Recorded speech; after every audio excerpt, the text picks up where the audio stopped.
Well, ladies, we are about to begin our think tank for the female educators, which is part 2 of what Kente Rosser has actually initiated. And our first round of questions is going to begin with, is the current design of the American education system still effective? Anyone can begin with the response. I can start. I don't think it's. I don't think it is. I think about this all the time as far as just even with the structure of the time, 8 to 4. I think about the subjects that we teach, math, writing, social studies, and how much I use the things that I learned in school in my current job, or even in just the world, like going to the bank or going to the grocery store. How do I use the concepts that I have learned in school? And I just think it limits creativity. It limits entrepreneurship. It's just based on standardized testing. Even though we want teachers to differentiate instruction, and we know the kids learn differently, we still have this structured model. And I just think that it doesn't, if I go to do my taxes, does the current educational model, does that help me do my taxes? Does it help me know how to finance a car, or the best interest rate for a car, or a home mortgage? Just some of those real life things that we have to do. And when you have your kids graduate from high school and they start doing real world experiences, and they call you or text you or email you to help you with those things, you feel like, I've been your teacher. I've been there to support you in your education and tell you got to get your high school diploma, you got to move on to college, and they can't do basic things. So I just think that the current model just isn't, it's still based on the industrial time, where parents go to work, kids go to school, and you just learn reading, writing, and arithmetic.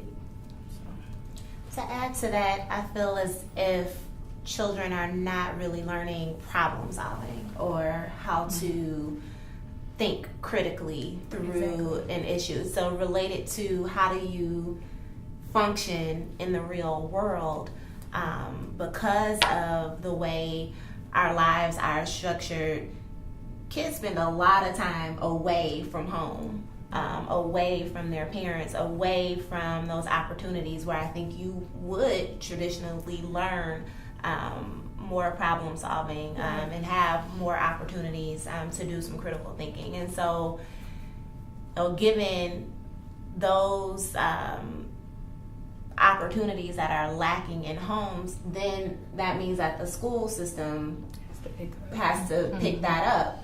But is that really happening? And in addition to that, both of you basically shared some ideas that were stirring in me. And the first being the traditional setting. Ever since we had our formal educational system designed, it was during the time where the Industrial Revolution was occurring, where factories were being built, everything was systematic. Well, we have evolved. Definitely. And no longer do we have that student that is going to be able to just sit, pencil, pen, paper, teacher lecture, chalkboard. They want to be engaged. We are now living in a right now world. They're twittering.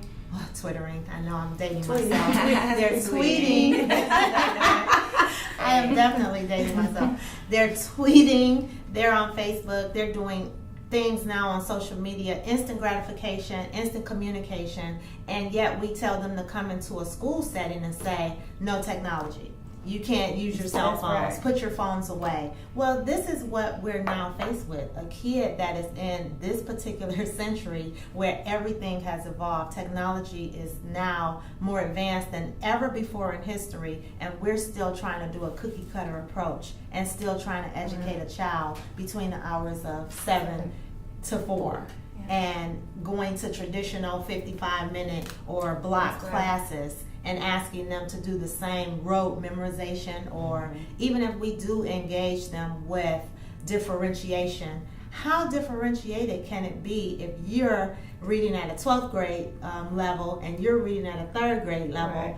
That is such a wide gap. Why do you have to sit in a classroom with the same student that is doing such, an assignment that is so far, that gap is too far out of reach. So what we need to do is revisit the way we educate our kids. And what subjects do we need to teach them? And what their interests may be. Right. So how do we incorporate those basic, I'm not saying do away with the traditional subjects, but how do we incorporate their interests?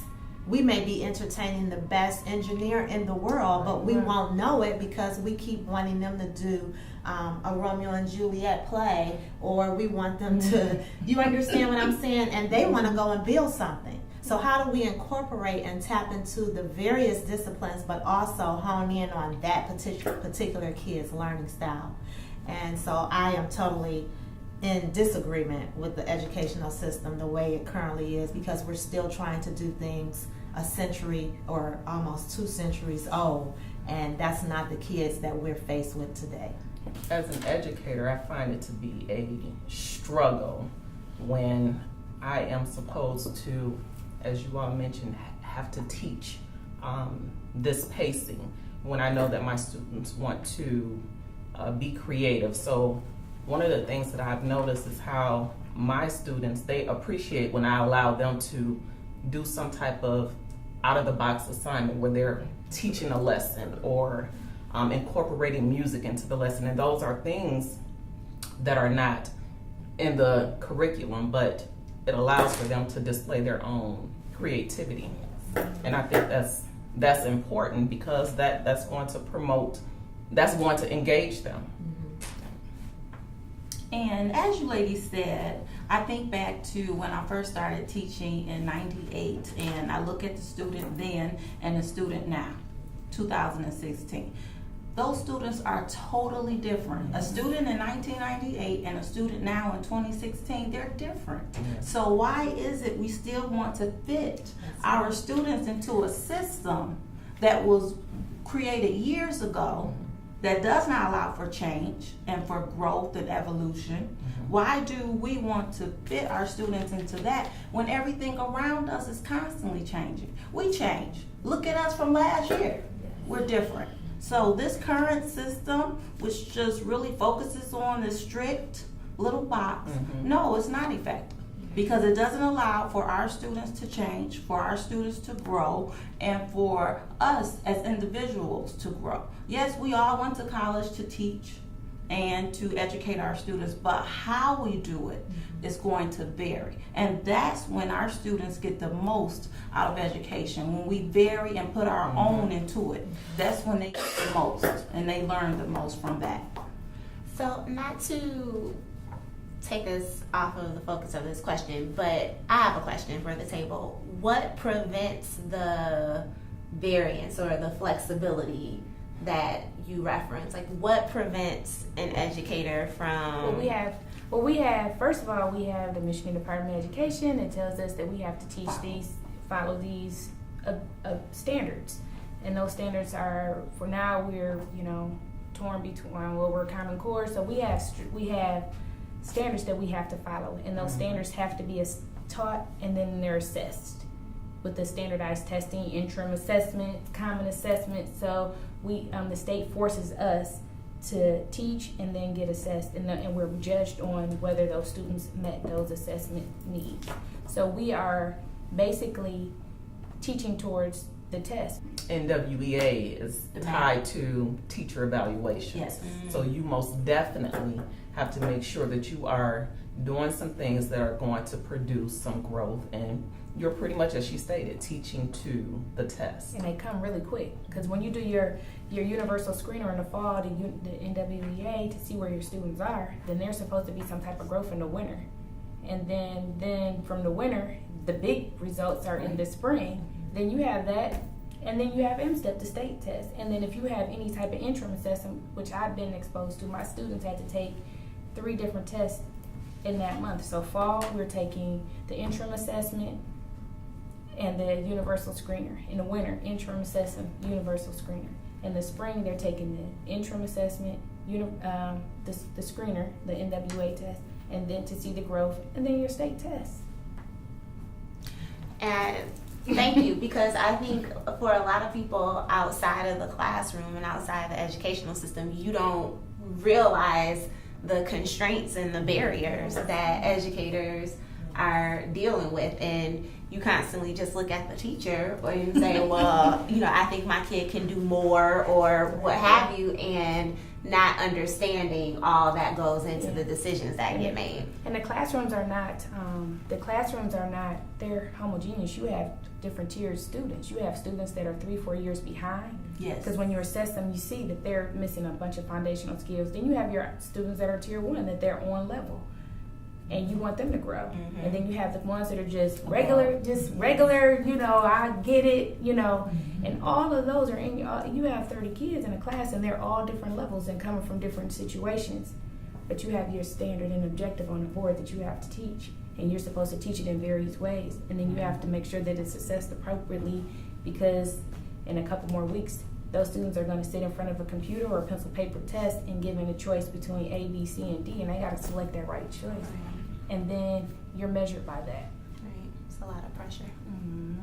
And it also speaks to, you've mentioned in your response about the actual assessments. That's a topic all in itself. However, when you think about assessments and you think about the educational system, I'm still looking at that same, almost like an assembly line, that factory. You produce, you go in kindergarten, some schools pre-K, and you go through this factory line, assembly line, and you come out in 12th grade, and yet we have kids that come out in 12th grade that are reading at 1st, 2nd, 3rd grade levels. Mm-hmm. You have kids that have been tested all of these years. However, their assessments, their scores still are saying that they have not mastered certain skills. But what does that actually mean? I may not test the way you test. I may not be good with pencil to paper tests. I may not be good with the computerized tests that are now. There are some that are computer adaptive, but then there are others that are not. So what about the kid that is not motivated and just doesn't feel like doing it today and marks C for everything? Does that simplify that I don't know? No. All that simply says is this is what I felt like doing today, which goes back to you can't do this traditional educational system to the kids that we have today. And we can't expect them to show up. And you have all types of cyber educational systems now. You have online learning. You can come to school half a day and do cooperative learning another half of the day. There should be more varieties, and students should have more choices, because if you think about antiquated practices, none of us would like to go out and buy anything antiquated. When our cars get so many years old, many of us, we want a new car.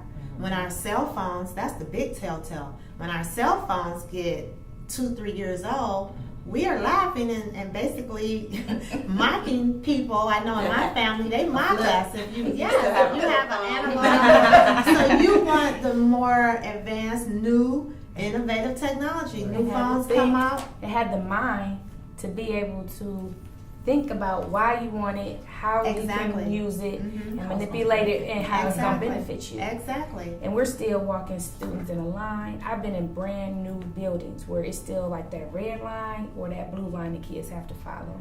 Our second question is there a different formula for educating students who come from poverty as compared to educating students who do not come from poverty? Is there a different formula for educating students who come from poverty as compared to educating students who do not come from poverty?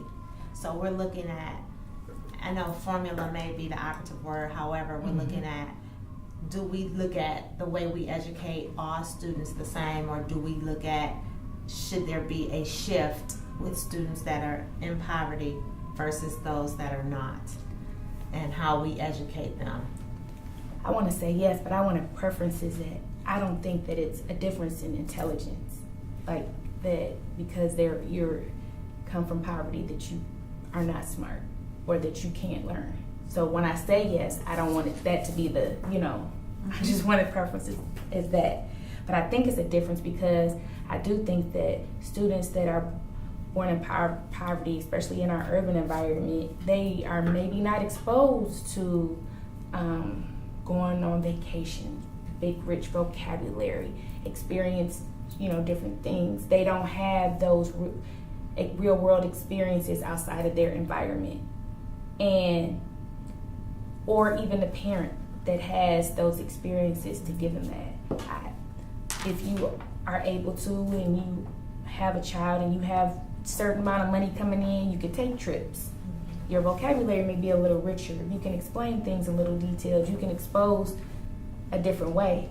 So then when you get to the classroom, you don't have to build as much prior. You don't have to maybe build as much prior knowledge to a student that's been exposed to that, versus a student that you have to start from the bottom and build all that prior knowledge, expose, do field trips, show this, do that, before you can get to the concept. I would like to add to that. You started off talking about you preface that these kids can learn, and I appreciate you doing that because I also agree. I do think that there's a different formula.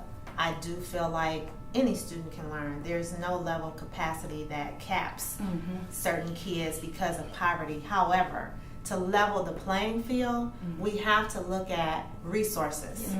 And when you think about impoverished, urban or non-urban, because you have kids impoverished in all communities. However, but when you think about resources or the lack thereof, there has to be some form of balance. And so I think that the formula must change because the playing field is not leveled. So therefore, you must have additional resources available for these kids. Impoverished kids may not have the opportunity to go home to Wi-Fi. They may have a computer, but they may not have Wi-Fi. So asking them to do research or things that are available, what we think is normal or what we take for granted, may not be that in the home. Or they may not even have parents. Or there may not be a structure in the household. However, when you think about resources on a smaller scale, there may not be textbooks in the home. There may not be reading books in the home.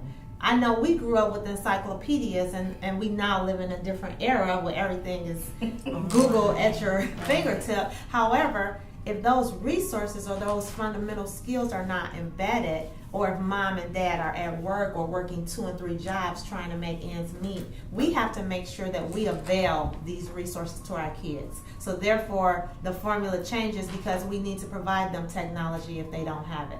We need to make or put things in place where if they don't get an opportunity to go to, like you said, suburban libraries are beautiful. However, many areas where they're impoverished, their libraries are the first things to go. And so that's the most important things that are needed. But they may not have that in their area. So where do we come in as the educators and making sure that our kids get afforded all of the resources that they need to be successful? In addition to that, we also have to think about cultural relevance.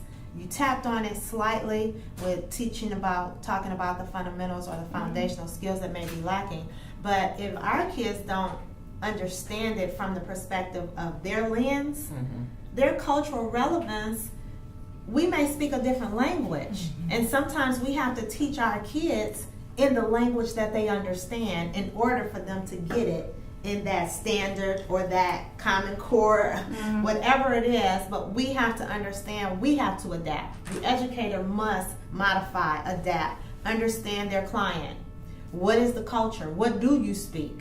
And some people may crack jokes about it, but it's not funny because if all I know is this type of language or this is the depth of my prior knowledge, then I don't know what you're talking about when you reference an automobile. I know what a car is. I may not know what an SUV is. I know what a truck is because that's what we call that. We call it a truck.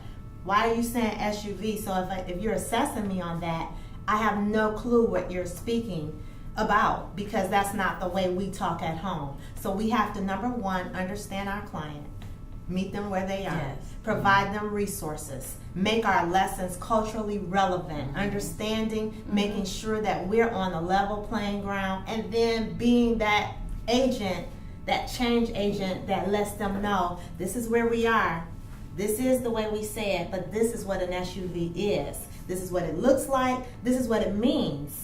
sports utility vehicle. Now, what exactly would that look like? It's not just a truck, but this is what we can do with it. So now we are meeting them where they are, but we're also advancing them and taking them to the next level. But when you think about the impoverished, they're always expected to do the same type of testing, the same type of lessons, and they're not given the same type of weapons, so to speak. You know, it's funny because I'm big on. I watch Good Times all the time, and it's the episode on Good Times where Michael takes his standardized test. He has that same thing. He's why didn't you do well on the test, or he flunked the test on purpose or whatever. He said it's not. It's biased. It's biased because the vocabulary isn't there. And you think about how him and his sister always tried. They were good and going to school, but it was always a money issue on them, and they wanted to get, but it was always an issue after issue on why they couldn't make it out per se. And a lot of that was that biasness, and that's been going on since then, and nothing has changed from that environment, from that sitcom on TV where they brought out all those issues. Still, it's the same exact conversation, and that was based in the 70s, and here we are in 2016, and the same exact thing is happening. The tests are not. The assessment, the vocabulary is still the same. It's that gap, and nobody has been able to figure it out. Now, Title I is supposed to be that equity and that layer of support. Other resources, 31A is supposed to be that layer of support. All those things are supposed to help close the gap. Those fundings, those extra fundings. Paying for school lunches. All that type of stuff. But at the same time, it's not enough, because the funding, it shouldn't have to be the extra Title I funding and the extra 31A funding, because in our society, Proposal A is it's the medium, it's the average income of what the home in your area is worth. That's always going to be a difference between $1 million to $3 million home in the suburbs versus not with the crash of homes was $5,000 for a minute in the city where they were $60,000, $70,000. I think that there is also a mindset of poverty that exists that's pervasive in our communities, where there's an expectation at times that someone else will do something for me or for my child. And the responsibility is taken away from parents. Or even I think about, you all use the example of field trips or lap time. The necessity in. I think we get so caught up in we have to work, we have to provide, and we don't always look at the value of just spending time with our children and having these conversations with them, so that when you're driving down the street, you have that discussion about, this is an SUV, this is a truck, this is a van, this is, we don't really recognize the value. We're either thinking that someone else will do it for us, or we're thinking that we need to accumulate, and when we finally get to a certain level, then we'll be able to do something more, and not really recognizing the power of just the time that we have, no matter where we are. So I think that and I think it also goes back to the first question about the effectiveness of the educational system, because when you have all of these barriers and constraints in the classroom, and you see that there's a child that comes in with, lacking certain things, how are you supposed to take the time to really get them? Well, you have to, if you want they need to, and we do. That's the main difference. We have to wrap around the children a lot more when they come from that environment. My child didn't need her teachers to do anything for her. Nothing but teach her. But she respected the fact that where I was an educator, that I had to do certain things for my children to make sure that they had a better education. So, and I'm talking to them about some things that were happening with their family. I'm buying shoes, backpacks, building character, showing up for different events for them because they have a parent that's incarcerated or embarrassed because they have an alcoholic problem and don't want to come around. So we have to close. We can't just go in and be teachers in an urban environment like that and just teach the curriculum. We have to wrap around the children in other ways. We have to, where they tell you union contracts don't give hugs, you have to give hugs. Right. You have to, where they say you can't put a kid in your car and take them somewhere, you have to do those types of things to get them from A to B or pick them up from school. Those are some of the things that you have to do, and when you sign up for that job and you know some of the things that are going on, that this is what it's not just I'm going to do this between, and that's why from 7 to 3:30, and that's why you see schools or teachers that do a good job and understand that they get so frustrated, that they get burned out, and that they are it's frustrating for us because that's exactly what you need to do, and you have to recognize that, and that's totally outside of teaching the curriculum. For me, I would say that the most effective teacher knows that child that sits in front of him or her. And for me, when I was in the classroom and years later I run into students that I've taught, they say, Ms. Robinson, thank you so much. And they say thank you because they knew the passion that I geared towards that particular child. I focused on them, not just academically, but socially, economically. I knew that child that sat before me.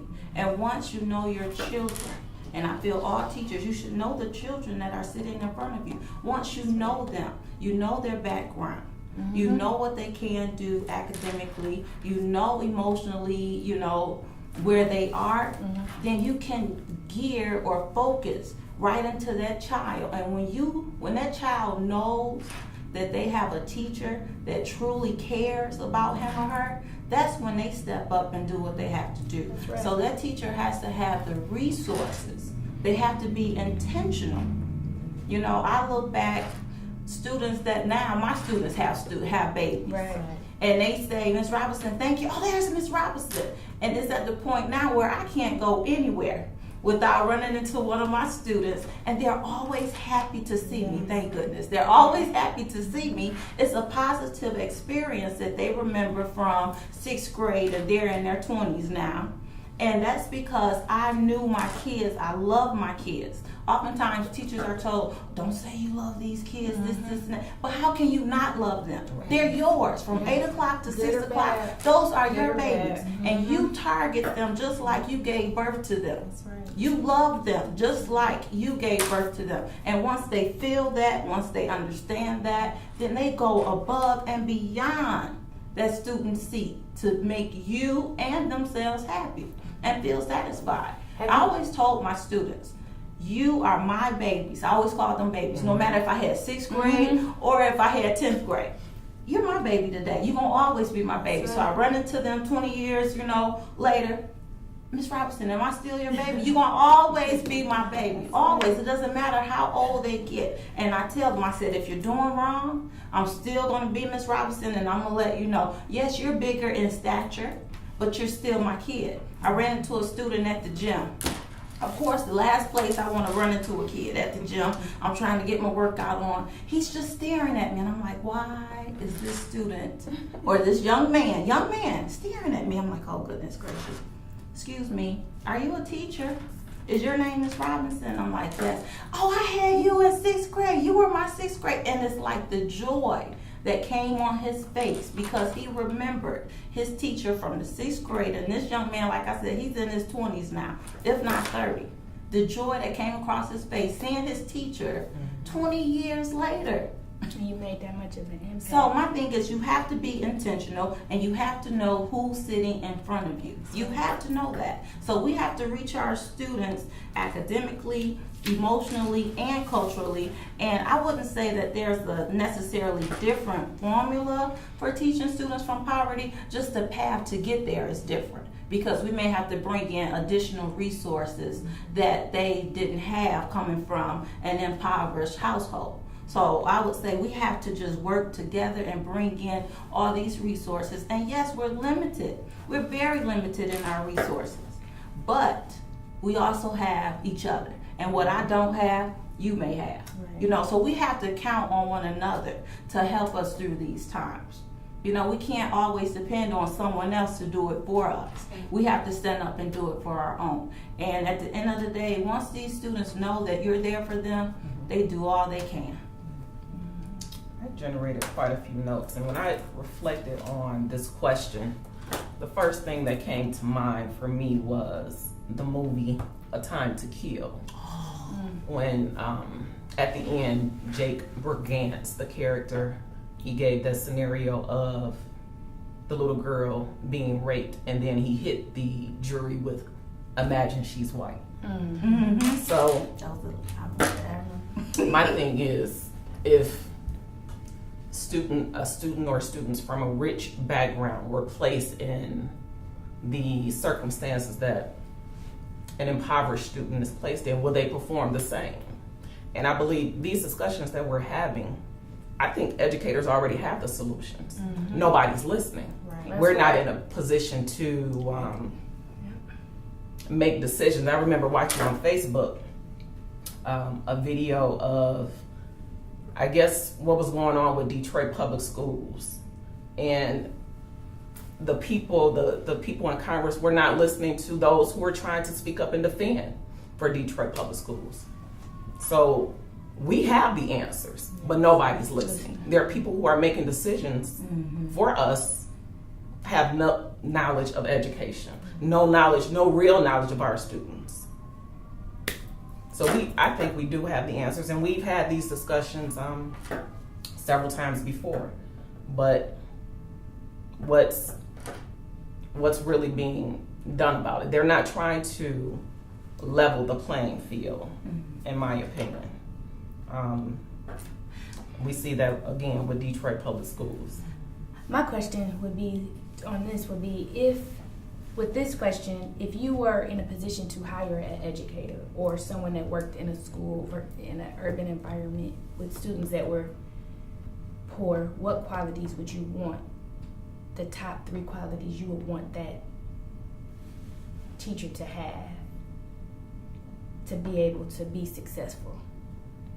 And a lot of times when you do interview, they ask you about your classroom management skills. They ask you about, you know what those things that they ask to make sure to see if you could definitely, handle that environment. But are they, For me, it would be passion. If you have that passion, exactly. You will have to be passionate. If I'm interviewing you and I see that passion in you, all the rest will fall in line. Exactly. I can teach you how to teach. But if you don't have that, I can't give you passion. That's right. And if you don't have that from the beginning, then this probably wouldn't be the place for you. So for me, my number one thing I will look for would be passion and dedication. Yeah, because you know the obstacles that come from that piece. Right. And it can be rewarding, it can be challenging, all in one. Because you can have a great day and then you can have an awful day, but every day you know what you want, what's best for that child, and you know what the struggle is and some of the things that you need to do to get that kid. And the formula doesn't come automatically. And it's going to be disappointments. Right. And it's going to be some more obstacles when you finally get to the end where, I finally got it, then something's going to happen. And then you have to start back over. So I agree, it's that passion. So I would like to just pose a question, and this is a question that was recently posed to me, just to hear your thoughts. How would you measure success in regards to educating students? What would be your explanation of measuring success? If I were asked that question on an interview, the 2016 46-year-old Tracy would answer it totally different from the 1997 Tracy that started off in education. And my response, what I've learned, let me just preface by saying what I've learned is I've become more genuine and more authentic in my responses, even in real interviews. Me too. And that's not sometimes what they're looking for. Exactly. I know all of the buzzwords. Right. I know all of the research because I've lived it. I've done the research. That's However, I'm also looking for people that want that real answer. And my real answer is when I see students like the one that's filming us. I have a plethora of students that come back to me that are degreed, that have gone on and come back and tell me countless times how much they appreciate everything that I instilled in them, how they appreciate the fact that I did not give up on them, how I showed up at basketball games when no one else was there, how I showed up at the hospital when someone was injured or shot, because these were the areas that I taught in. When I showed up at college graduations and they had no idea that I knew they were graduating. When they find me, it's almost like they're speechless. I've been looking for you. I am so glad to see you. Let me tell you, when you taught me this, I still remember that. I still know when you said I had to do this or I couldn't go to lunch. I'm going to sit in there and eat lunch with you every day. And I had students that I didn't push my kids out. You're going to eat lunch in here with me, and we're going to finish this lesson. So those are my success stories. So no, it does not come in the standardized assessments that went out that year. It does not come in the failing district that the state closed, because I sent more kids to college at that school that closed than I've actually seen in my actual career. That's right. I mean, we have hundreds, almost thousands of kids that have gone on and have done successful things. So that is my success story. It's not pen to paper test. It's coming back and I see what they've turned out to be, and they come back and they thank me for the teacher that I was. The strongest models that I've observed that really address students from poverty or who are lacking in whatever area, it goes back to, you use the concept wraparound. I had an opportunity to work with a church in Brightmoor, and they took on a school for 5 years. And within that 5 years, they had relationships. It was just a total connection between the church, the school, and the community. And teachers were able to say, well, I know my student, and I know their background and what they're dealing with at home. These are the things that they are lacking. These are the areas in which we can use more support so that they can achieve in school. And they did begin to see those students going on, graduating. This was an elementary school, but in that 5-year time, you know, there were children who graduated from high school and who went on. And the biggest thing, what broke that program apart, was the school closures and moving the administration and the teachers around. And so, because having teachers who are willing to go the extra mile and who have that commitment, and then, you know, being able to say to the community around, recognizing that there are resources that are around you and working to bring those into the building, all of that makes a difference. So when you say we have solutions, I think you're right, but it's all these other exactly. Well, when you think about legislator, when you think about state departments of education, and that's systemic throughout the country, it's not just a Michigan issue. That's where the powers that be, and I'm saying that loosely, but when the powers that be make these decisions, they don't have educators at the table. No, they don't have real teachers at the table. They don't have real principals at the table. They don't have real students and real parents at the table that are faced with these challenges. So when they make those decisions, it's through the lens of either business, financial, It's all about that. what direction they think the state should be going in, and that again is whatever state. And they never stop to think about what is happening in the real schools. They don't do walkthroughs, and when they do, it's all fanfare.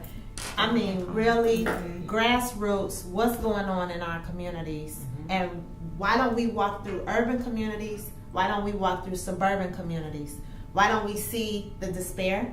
You walking past abandoned buildings, you're walking past vacant lots just to get to school. And then you have suburban areas in the district where I live. Our subdivision is literally across the street from our school, and our kids are bused every day. Those kids do not walk to school.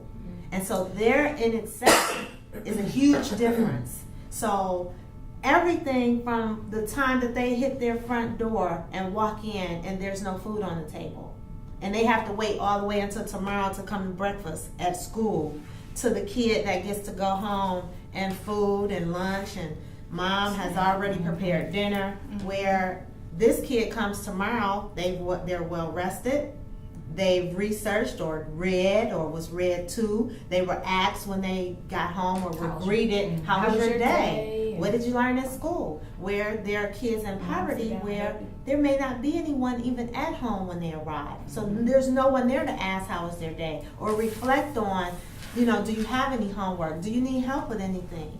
Let's read a story.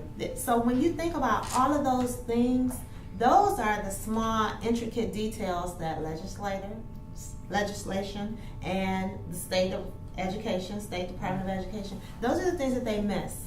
And those are the things that they don't stop and try to figure out. These are the real solutions, like you've already stated. We have the solutions. You think about tutors. When kids are not doing well in high-performing schools or schools where they're financially sound, their parents go out, McGowan got a D in math. We have to get her a math tutor. And we're going to get her the best math tutor out there. $50 an hour. And she's going to go to tutoring or test prep. She got a 14 on the ACT. Oh, no. But first of all, she started taking the ACT in 8th grade. That's right. So not being introduced to it for the first time in the 11th grade, and you've never even seen this type of test. But when you think about all of those intricacies, those are the things that continue to make that gap wider. And there is a huge difference from the poverty and the non-poverty student. It goes beyond money. It's bigger than just the money. It's that resource. It's that food. It's that they may not have had some type of counseling. They might be dealing with some emotional issues. But there are so many things that are not available to those kids. And reinforces what you said. You have to know your kids. I knew every student that sat in front of me, and I knew the ones that didn't, that hung out at my door. So I would take them in too. So when Ms. McGowan kicked them out and they weren't behaving right, they would run across to the hall to my room, and I would take them. And we're going to figure it out, but you're going to still do some work. You're going to learn. But you have to know those kids. And continuing to think this cookie cutter approach is going to bring about these solutions and the whole No Child Left Behind, which is a joke, but nobody knows what we really, really deal with dealing with a child that's coming from poverty. The people that make the major decisions, they don't have a clue. Right.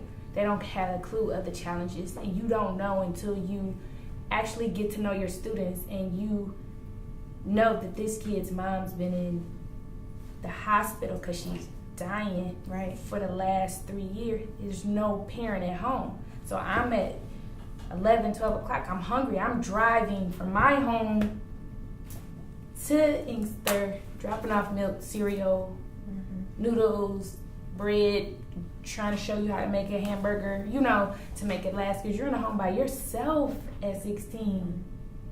And then you have a relationship with the mom, so the mom is telling you, just make sure my baby graduates, because I'm not going to be there. Make sure my baby graduates. Take care of my baby.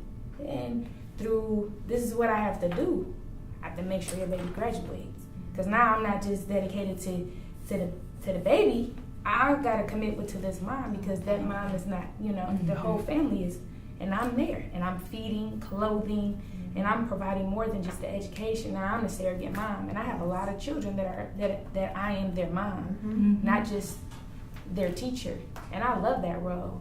And I'm dedicated to that role for the long haul, And I don't think that legislation, like she says, understand all the different things that we have to deal with. Because we have to go home and be able to sleep at night and feel good. That's that right. we're, because we have signed on not just to be the, you're going to learn how to do this, that, and that. Right. We got to build character. We got to make you successful. We got to make you be able to be self-sufficient and break that cycle of poverty. Or just make you be able to be self-sufficient. And it's a heartbreak sometimes because I've had to do things like bail out. Let's hear stories. Are you all familiar? I think it's a poem, and I can't remember exactly, but it's entitled something similar to "I don't have a pencil." Oh, I've seen that. Right? Mm-hmm. And the teacher wants to put the child out because he doesn't have a pencil. Yeah. And it goes on to elaborate on what he had to do To just even in get order to to get to make school. it to Yeah. school. Mhm. So once again, if we know who's sitting in front of us and the that's challenges that they face, Right. then we can reach them where they are. And when we put on this teacher hat, we're not only a teacher, but we're a parent, we're a counselor, we're a doctor, we're a lawyer, we're all worker. these. Those Yes, things. social worker, Work we're a on it. counselor, we're everything. And if we're everything to the students in front of us, then shouldn't they be everything to us? That's right. Shouldn't they be everything to us? If we're all those things to them, what are we? You know what I'm saying? What are they to us? And if we take that into consideration, if we took that into consideration at all times, Yep. then I think we could move a little bit further. Know what they are to us because they know what we are to them. Right. That takes us to our question number 3, which is, what types of supports do students need to be successful? What types of supports do students need to be successful? I think all of you have touched on a major one, and that's to know that someone loves and cares for you. And I would add to that, knowing that someone has an expectation that you will succeed at whatever level that is. Because success, of course, Varies, it varies. But I think to know that someone is watching you and wants to see you do well is at the foundation, is key for anything more. Holding you to that standard, whatever that standard may be for you, not just a whole class, but whatever that high standard is for you, Right. a person that's holding you to that. Right. So definitely having those expectations. But I think one thing, huge support that students need, what types of supports do students need They in order need to be successful? incentives. We've gotten away from that. They need incentives. They need creativity. They need art. They need computers. They need all sorts of technology. Oftentimes, when I was in school, we loved to go on the playground at recess time, but then once recess was over, we got back into that mindset, well, now it's work time. Right. We have to get our work done, whatever the case may be. But now they've taken away gym. They've taken away art. So all this creativity is gone. So those supports, those extracurricular supports, they need to be in place. You can't expect a student or a child to learn when they're just sitting in the classroom listening to a teacher all day. We're physical beings. We need to get up. We need to move. We need to play. We need to have fun. That's how we learn. So we definitely need those outside or extracurricular supports. So that's one major thing I think students need. I'll repeat the question. What types of supports do students need in order to be successful? Bernicia, just since you joined us again. And I'll just add a response. I just recently saw a video from Finley, and they were, I believe, second from the lowest performing country academically, and I'm not quite sure if it's second, but they were very low in academic performance. And what they did was did research and visited places that were performing well, other countries. And one thing that I found in that video was actually jaw-dropping was they flipped their day. Where you just talked about recess, their kids had opportunities to have more recess. They had nap time, they had snack time, and then the academic window was actually shorter than the recess and fun window. And so, of course, the question was, well, how are they now all the way at the top? Because now they've excelled. How are they all the way at the top? And they shorten their day. They don't go 5 days a week. They shorten their hours. They go 20 hours a day. 20 hours a week versus however many, 40, 38, somewhere in there. So they shorten their time during the day. They shorten their time for academics, but they increased the kid component of being a kid. And when you think about that and how our kids learn today, we may not be where they are to decrease how many hours they learn a day, but we do have to look at what they're learning. We do have to look at, are they moving? And I know you just mentioned that as well. We've taken away the arts as if that's going to help cutting a budget. That doesn't help. Like you said, the money, you said it earlier, the money very seldom trickles down to the kid. The buck stops way up here and the kids are continuing to suffer. Well, if you want kids to perform better and to be exposed to the different things they may be best at, it could be music. But if you've taken music out of the schools, those are the things that help kids become well-rounded students and they grow up to become well-rounded adults. But those are the first things to go, and to me, those should be the last things to go. And when you think about the way our kids learn, and I think about support systems, kids need several different supports. They need physical support. So that means not only do you need teachers, you can't cut back your social workers because we need that human resource. You can't cut back your counselors because we need that human resource. You can't cut back your interventionists because we need that human resource. Those are the human resources that kids need. And then you get to the aesthetics and the making sure that they're in a clean and safe environment when they're learning. Making sure that the building is not dilapidated or mold growing. Or lead. I mean, and these are real situations. So you have to make sure that their resources are human. You have to make sure that their resources are clean, aesthetically pleasing. And you also have to make sure that they have the physical resources. Do they have the books that they need? Do they have the technology that they need? In urban areas or in impoverished areas where the need is greater, they have less. That's where the lack is. And to me, that again is why that scale continues to be imbalanced. So when you don't have those systems of support in place in those orders, how can you expect your kid to be successful and they don't have all of the necessary resources available to them? So that's my spiel on that. I agree. Where I would like to chime in, because I heard you, but I don't know what else was We were the only two. I would just say that I do know that the type of support that is not needed, the double dosing of English or the double dosing of math. Recently, I've been interviewed for a position and they want to they want to stress more English and more math. And I feel like, again, we're just prepping students for testing. We're not prepping them for life or living.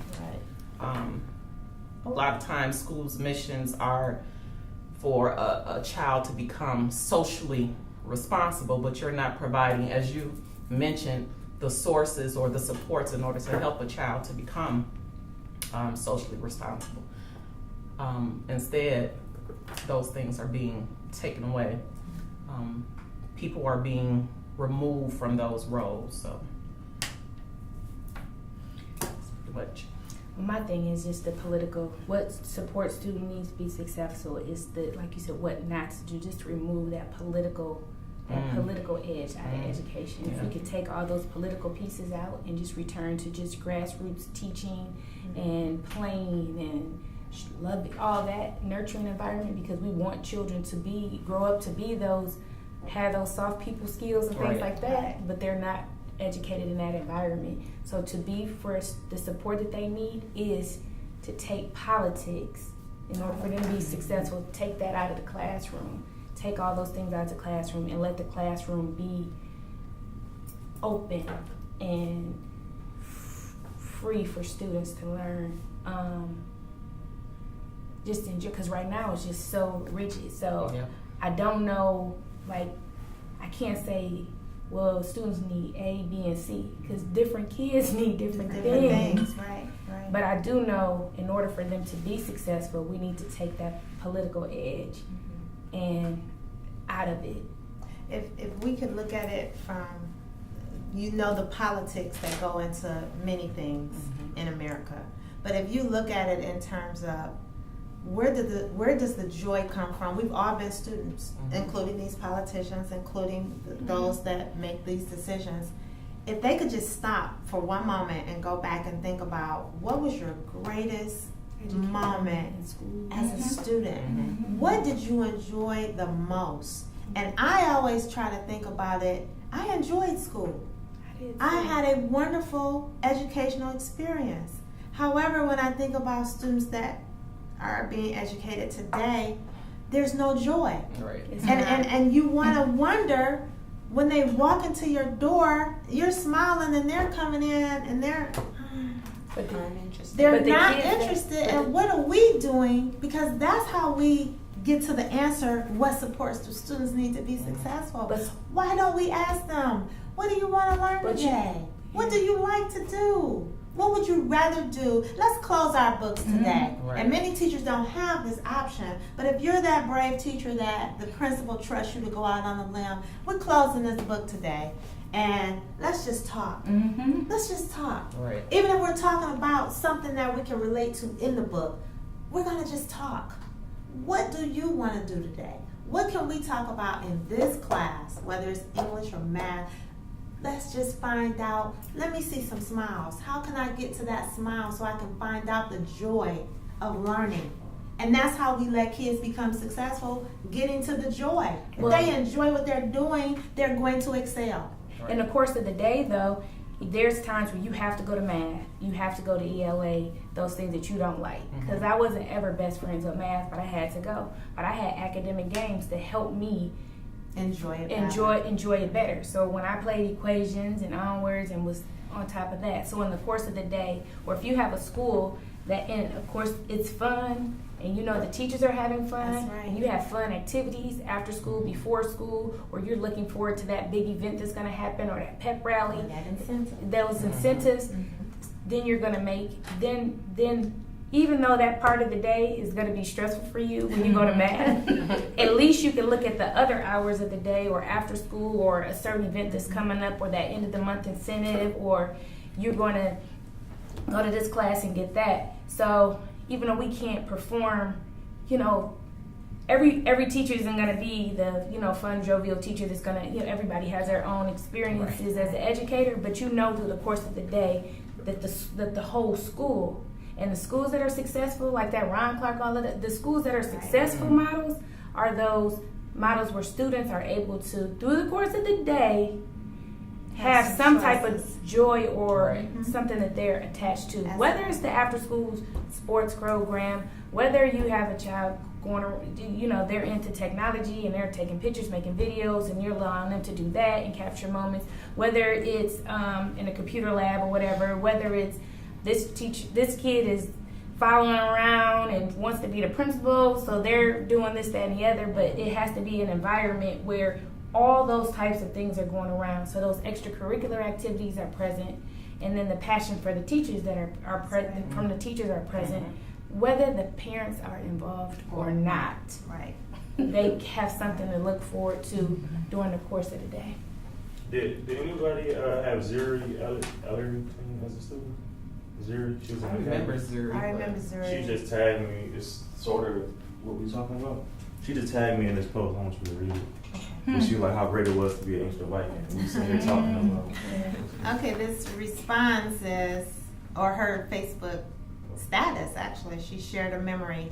How great was it to be a Viking? I believe this is the year Inkster High School took its students to Baltimore, Morgan State University, HBCU, DC, Howard University, Capitol Hill, and such. New York City to visit Sylvia's, Rockefeller Center, and Harlem, and an Ivy League college tour. OMG, I still daydream about the NE. Maybe the same year or later, we were also blessed to be taken on an international trip to London and Paris, places we'd only read about or saw in our dreams. 6 years later, I miss those halls. I miss my teachers, Miss McNeil, check in about that blazer, and the community that was Inkster High School. The counselors, the bus drivers, the principals, sports coaches, superintendents, and everyone else who planted and watered our seeds of success. Thank you so much. And that speaks volumes, because that was one of our most, And that was 10 minutes ago. wow, one of our most powerful, that was definitely one of the most powerful eras of my academic teaching Mine too. career. I struggle with that every day, because I don't know how to get that back. Because you guys were at the high school, but we're doing that same thing at the middle school. And I still talk to my students, and I still hear different things, and they yearn for that. Yes. After they moved on, because my kids had to go other places. Right. If I may, since you just said that, and keeping it in the same vein as our question, the support, and speaking about that experience, and I know that was an experience that we shared, and because it was just brought to our attention, one thing that jumps out in my head is the leadership. And the leadership during that period of time, that leader was Dr. Thomas Meredata, and he was a visionary.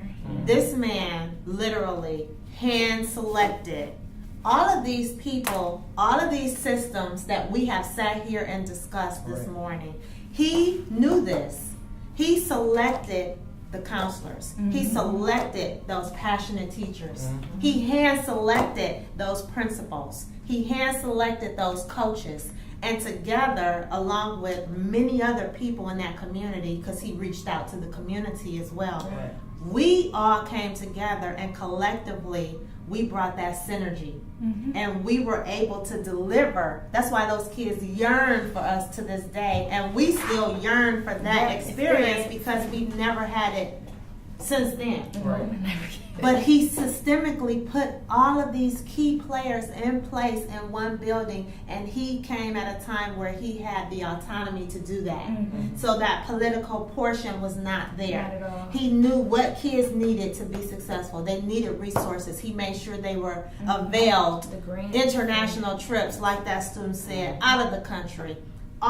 We have students that went to Ivy League schools, not only on tour, but our Ivy League students that were actually named Ivy League students went on to Ivy League schools.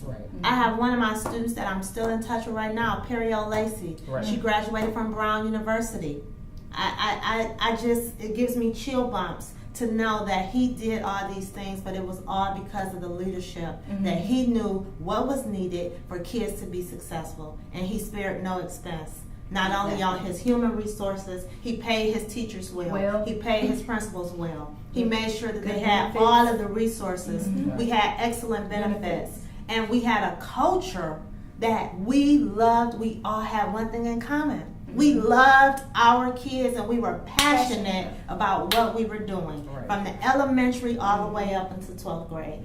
And that's the one thing that brought us all together and made us successful, and made our kids become these wonderful adults that they are today, because they we wrapped our arms around them, and we became one community. Exactly. That's what I was going to say. He was an instructional leader that had the philosophy it's most important to build community. That's right. So you all were a community. We were one community. Exactly, you were a Yes. community, and that's why Yes. the student can do a Facebook post Yes. years later and say, I still remember that community. Yes. And I was a part of it, and I was a valued part of Yes. it. So once the students, the teachers, the instructional, once I know the value that I have, That's right. then this community can be built. And we will enjoy it. Listening to you ladies, you enjoyed being there. Yes. And that's because you saw the value, you know, and that's because your instructional leader saw the value. Right. So if we had more instructional leaders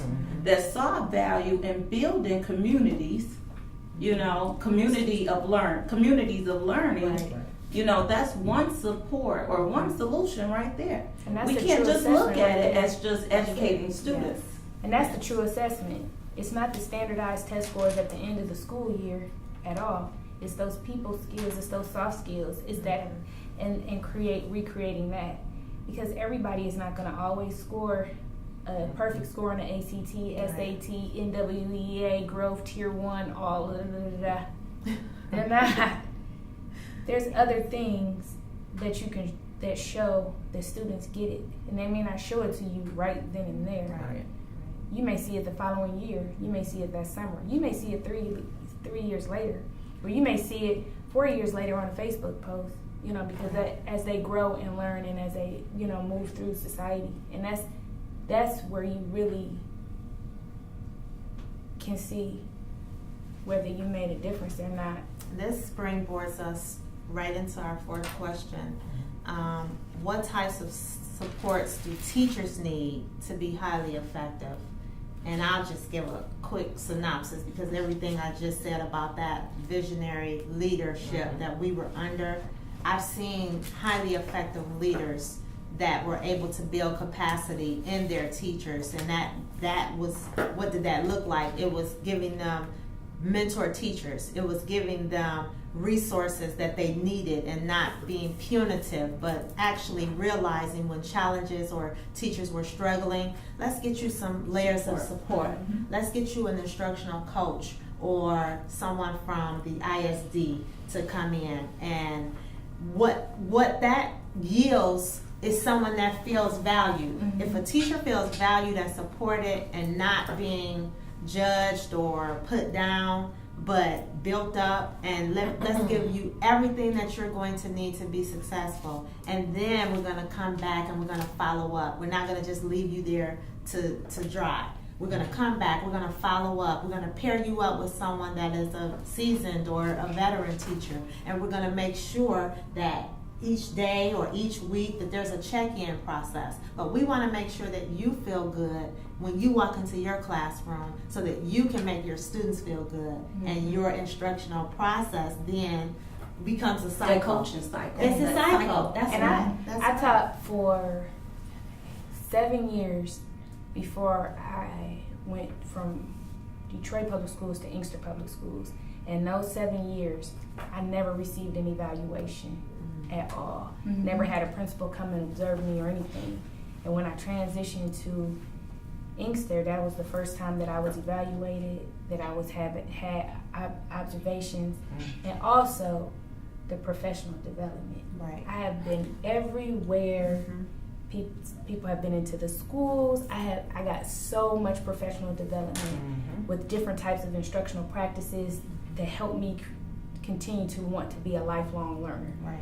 And I was able to be around others that wanted that same type. So just that feedback cycle, that observation, just to tell you what are you doing, how can you improve your practices, and then also just being able to expose. It's a whole world out there with different types of models and different things like that you can use to put in your backpack to help you become a better teacher and be reflective. And just recently, within my last couple years of being a principal, I was able to visit New Orleans, New York, New Jersey, and see other urban models of education, even though it was a charter schools, but it was still dealing with the exact same kids, the same issues, and just being able to talk to other principals, other teachers, instructional coaches, and see the different things that they do, and just to get that information. But just being able to have that professional development, because if you stay in a shell and you don't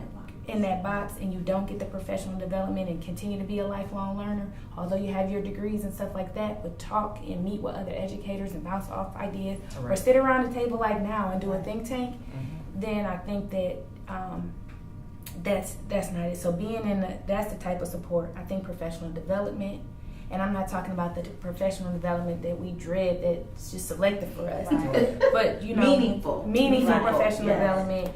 Going to other schools, visiting other schools, meeting with colleagues, getting observations, feedback from your administrators, going and looking at another peer, or even videotaping your own instruction, because you often don't see yourself as that.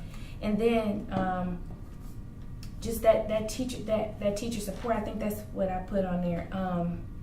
And just professional development and curriculum support. And also just to help you with what you're dealing with in the classroom. Sometimes it might be a student that has some behavior or some other issues, or just some things that you need to be able to ask just need help on some of that behavior, how to deal with that. We all don't necessarily, I think the buzzword now is fixed mindset, and growth mindset. Yeah. Just being able to nurture those, one versus the other. I agree. And for me, when I first started teaching, my first year, I cried every day. I said, oh my goodness, what have I gotten myself into? I graduated from this particular university in tears, because when I walked into that classroom, I was overwhelmed. The students, I'm like, oh my goodness, they didn't teach me that in school. They really didn't. But I had a principal. That came in. He observed me and provided me with feedback that wasn't punitive, but it was in order to help me become a lifelong learner and to grow in a profession that I'm basically new in. And I think had I been at a school where I didn't have that instructional leader that was just so positive in his feedback and in his approach and just trying to help me grow as an individual, then I would be like the majority of students graduating from college and leaving the field of education quickly after they enter it. Right. But if you have that instructional leader, who is right there by your side, who's giving you that support 100%, who sees it in you to be a leader, then of course that's what makes the difference. And I'm sorry that your experience with DPS was just no one provided you with that feedback, but I'm happy at the same time that you didn't get discouraged. You went somewhere else and got it there. But just to say that I did have support with my peers. But I'm saying from that leader, it makes a difference. So the principal I didn't get that from the principal, but I don't know, looking back, if it was just the way the school was set up where the teachers were mentors and I was able to give that support, and it wasn't just directly coming from that person, because I did get support, but not from I didn't get the observations. And, it's different coming from a principal. Yeah. Well, for me, it was different coming from. I mean, I got support my first year from the group of teachers that I was with. That's who I pretty much got my support. But when he came in, because I'm holding him to this standard up here, because he's the principal. So when he came into my room and sat down and hand wrote, I see this in you. I see you need to improve in this. The next time he walked into my classroom, you best believe I was trying to uphold. Right. You know what I'm saying? What he wrote on the paper, and trying to be that leader that he saw in me. So yes, I got the support from my colleagues, because like I said, I was new. But when he came in and he saw that and he wrote it on paper, I see all these great qualities, but I see you need to improve in this. My goal and I was glad he was able to give that to me, was to make sure when he walked back into my classroom that he saw that improvement. So it wasn't just for him, it was also for me. And so I was at that school for a while, and he was just such a great leader to me. And even though that's been years ago, I still remember everything about him because he saw that in me. So that support that you get is so instrumental. And if you're going to stay in the profession, or if you want to venture to a different career path. So I'll say what I wrote down, and I guess I'm just speaking from my experience and not teachers in general. I put autonomy. Ooh, that's good. In order to be highly effective. Once I am evaluated, I understand that I need to be evaluated. You need to see what type of teacher I am. But once you evaluate me, trust me enough that I'm going to do what's best for my students. Trust that I'm going to implement this relative professional development. So I think, and the evidence is my students. They're my evidence, as you spoke on.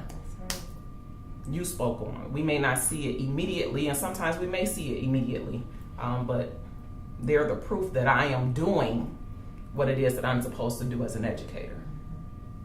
Yeah, that autonomy piece, that's very, very important. I think that that's what we don't have as much now. Right. Period.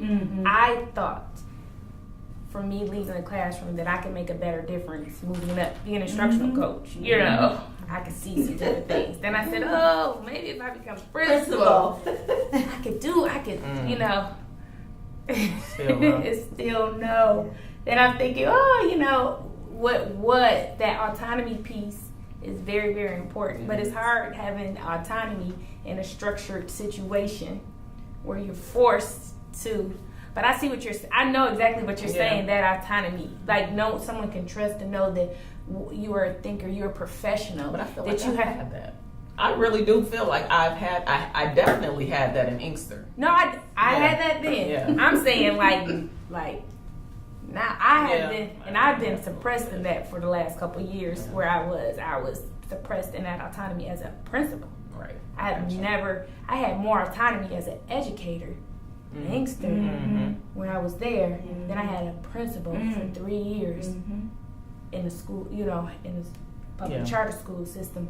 I mean, making no decisions from even a field trip, having to get that approved, no petty cash fund, everything. But that goes back to the types of supports that teachers need to be highly effective. And Right. evidently there were some constraints put in place. And I think that somewhere in society, and I apologize for stepping on your talk. No, yeah, I'm done. Somewhere in our society, the paradigm has shifted. When you think about educators, we'll go 30 years back. We'll go back 30 years. I really want to go back 40 years, the 70s.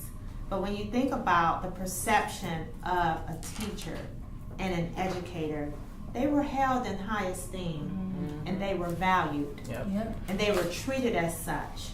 Somewhere there's been a shift where society now has on this helmet or hat, it's closed, where it's now that the educators are the enemy and that they're actually being punished for standardized test scores not being where they should be, or for lack of a better word, for not meeting or making AYP.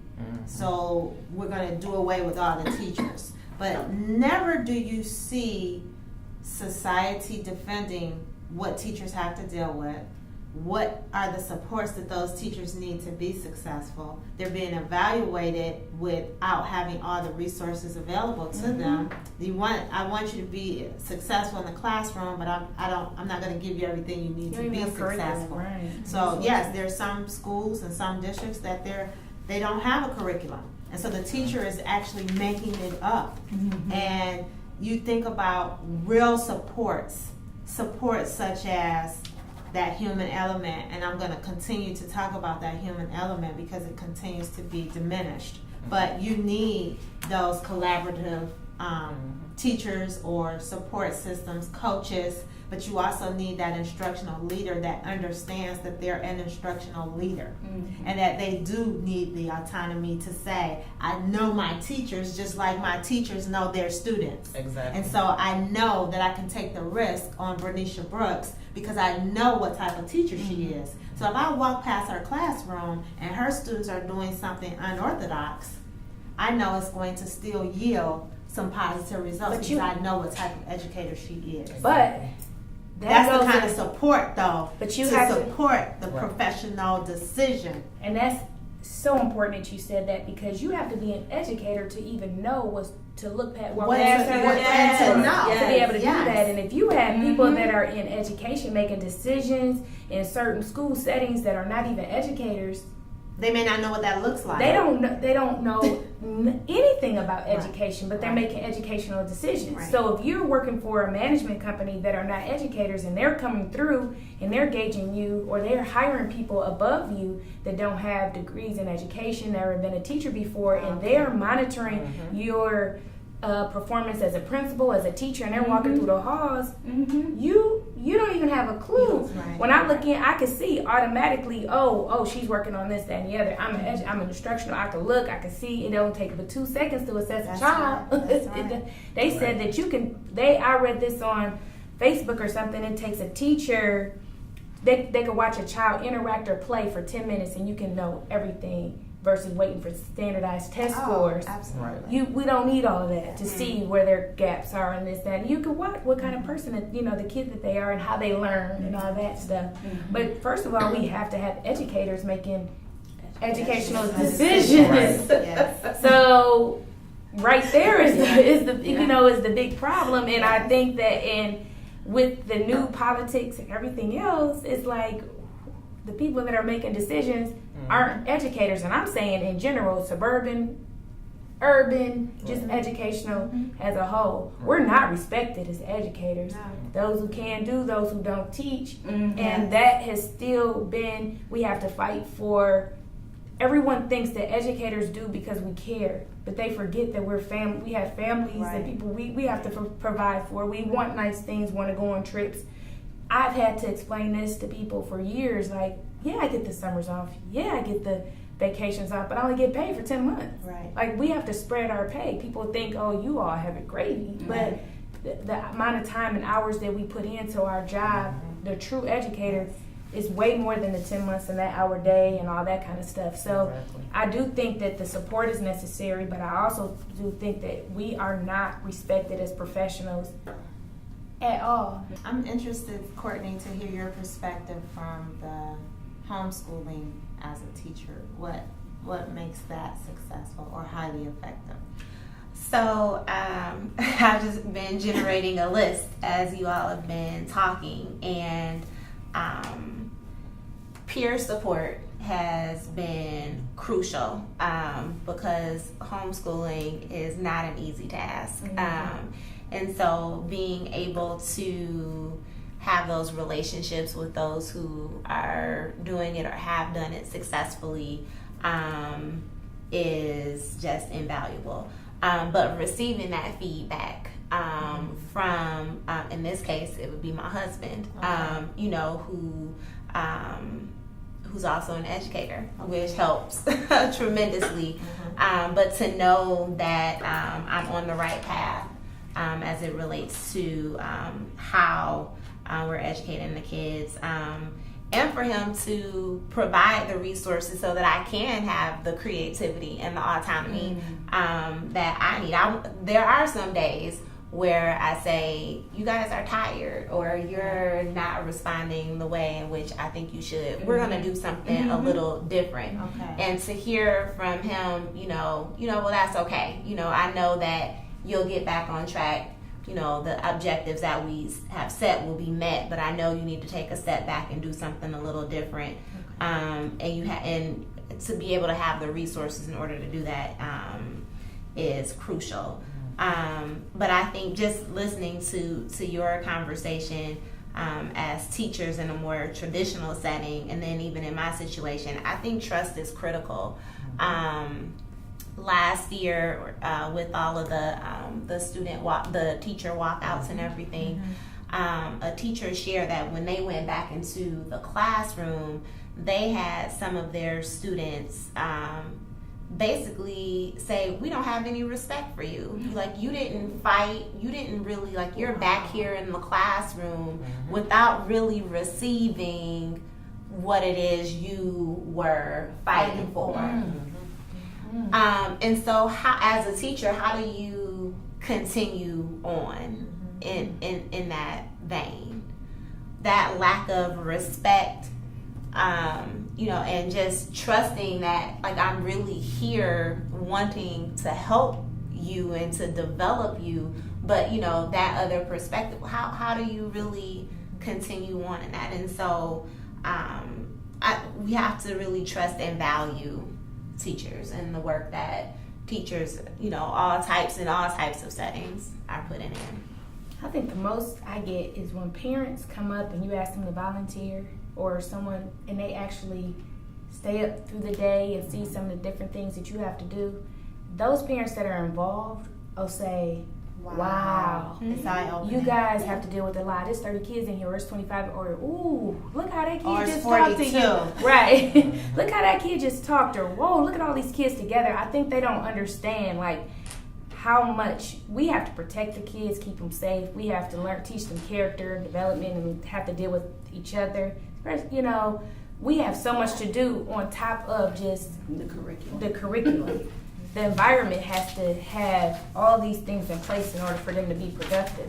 And I think unless you are like walk a day in the shoes of an educator, and anybody that works inside a school, not just an educator, but people that are in the midst of that you see all the different elements and the different things that merge together in that system.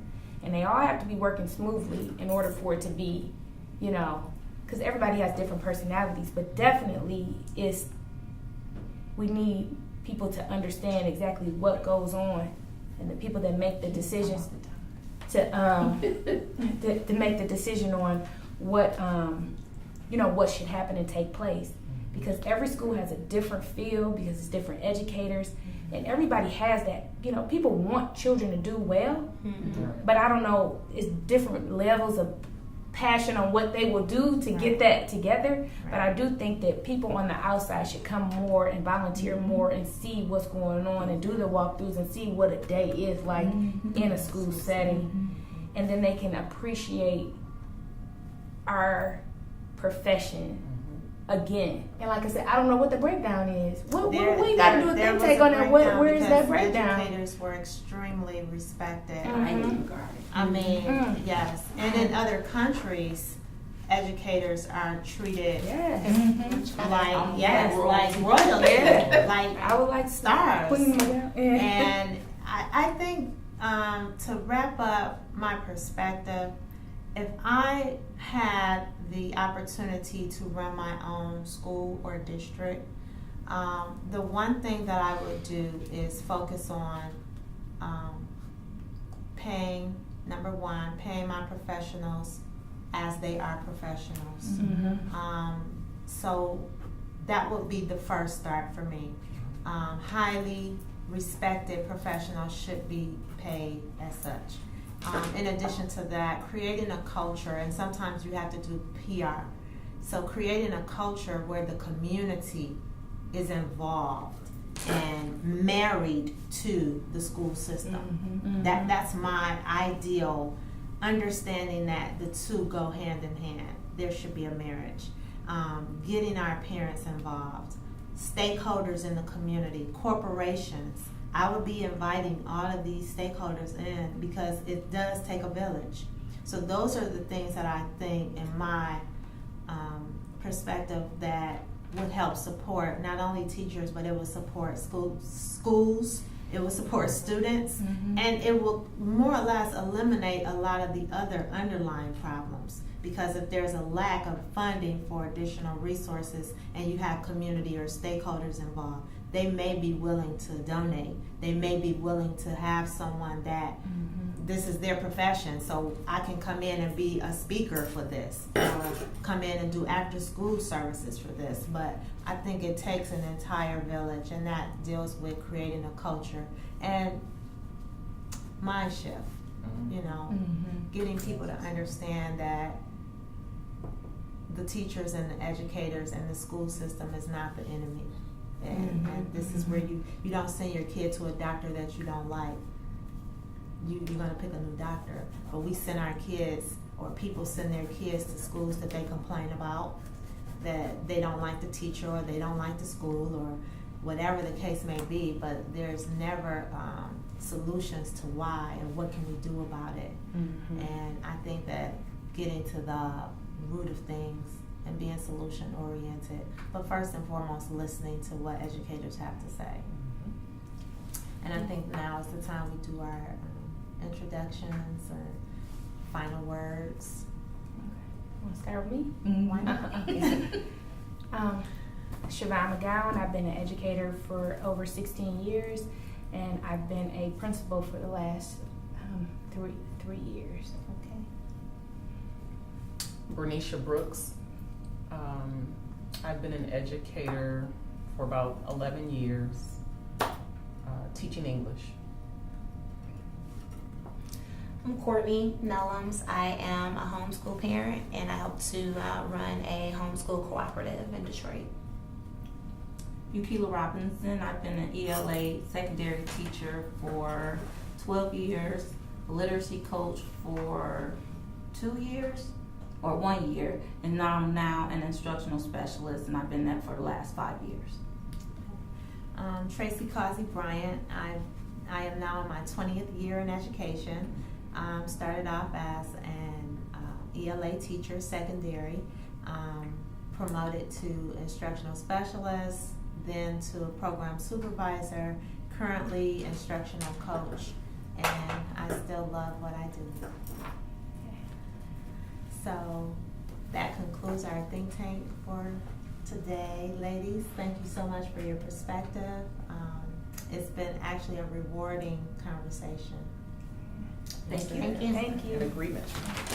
What time is it? 12:30. 12:25. Because he was looking like, We didn't start till 10:30. he like, come on, y'all, what y'all doing? He already know who he working Look, with. that's why I tapped her when you were talking. I was like, Yeah, Ken's like, You already about an hour. You still rolling? You already know who You you backing up? You already know who you working with. We You started know at, he started filming at 10:30. Right. So 10:30. we're actually 5 minutes ahead, and we made it through All right. 4 questions. we got 2 Cool. hours. We made it So through how all was 4 it? What we questions. think? Lovely. Oh, this was very, Yeah, for me it was very therapeutic. insightful. I love, just getting together. Could you hear our conversation? So here, any, So I you just gonna I listen? just saw what Jeremy posted just now, like 2 Oh, minutes he ago. posted- You already he posted it already? Yeah. You supposed to let us look at this number first. You I can't know, do yeah. Right. So, here. It's getting a lot of hits too. They should read some of the comments. Yeah. Oh, my Let's go check goodness. the comments. Oh man. Yeah. You were supposed to tell us you posted it that quick. I can't tell y'all. Yeah. Oh my goodness. And he So got your me page-